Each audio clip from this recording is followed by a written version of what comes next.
Est-ce que vous pouvez nous présenter le concept de l'autre Marseille-Cassis? Le concept, c'était simple. Ça a été inventé dans les années 90 à peu près, parce qu'on avait déjà plus de 8000 coureurs qui venaient pour faire Marseille-Cassis. Et comme les gens venaient en famille, on s'est dit, bon, il y en a un qui court, il y en a un qui ne court pas. Donc on va peut-être faire découvrir quelque chose pour ceux qui ne courent pas. Et on a eu l'idée de faire cette randonnée entre Marseille et Cassis pour que les gens découvrent au moins le massif des Calanques. Donc c'est parti comme ça.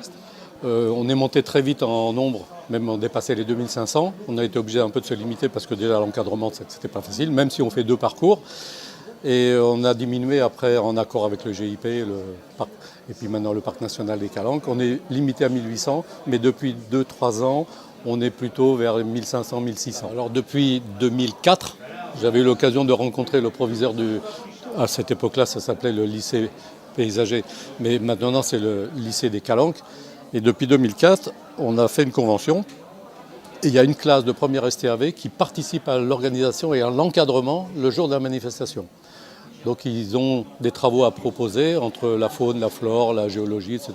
Répondre aux questions des participants et faire des petites activités pour les enfants. On ne se limite pas à l'autre Marseille-Cassis, c'est-à-dire que pendant toute l'année, on organise des sorties scolaires avec les écoles de Cassis et de Marseille, mais ce qui jouxte le massif des Calanques, et pour faire de la formation avec l'ONF pour que les enfants de CE2, CM1, CM2 puissent faire des sorties dans les collines et apprendre à protéger l'environnement, à connaître un peu tout ce que la faune, la flore aussi, et surtout ce qu'il faut faire et ne pas faire.